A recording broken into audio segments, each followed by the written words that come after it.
We're standing at the rear of what used to be Morecambe's Odeon cinema, now a DIY store, but importantly, a building that has recently been listed at the behest, I think, of the 20th Century Society.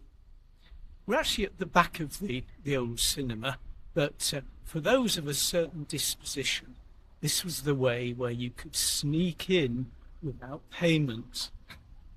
The trick was that one of your gang would go and buy a ticket and then head off to the toilet and opened the rear door.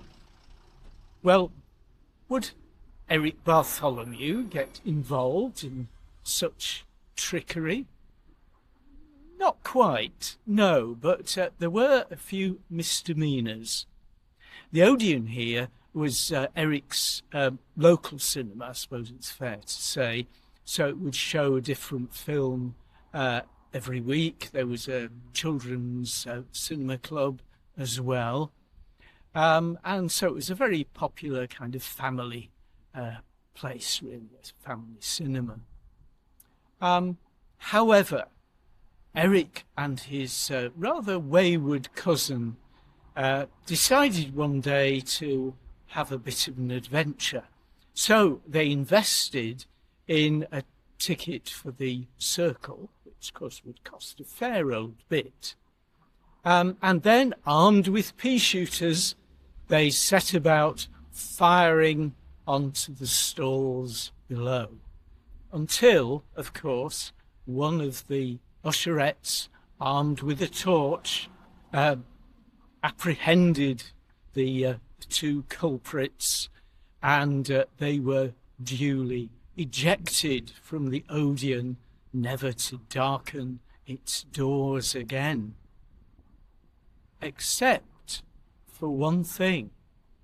Eric and Ernie made 3 feature films, and those 3 films were shown at various times here on the big screen in Morecambe Odeon.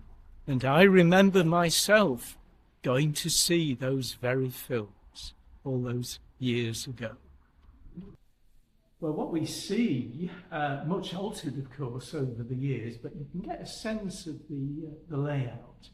So what we see are where the entrance doors were, got a whole series of them. So for a popular film, they'd have queues for the show, and just by me here, this is where the box office was. And then, armed with your tickets, you'd go up the stairs here, and either upstairs to the balcony, and it was quite a swish staircase, I have to say as well, or the penny plane seats down in the stalls below. But a very modern building. Certainly a lot of Morecambe is Victorian, but here, following in the wake, of course, of the Midland Hotel, you've got the 1930s making themselves felt on the Morecambe seafront and inland as well.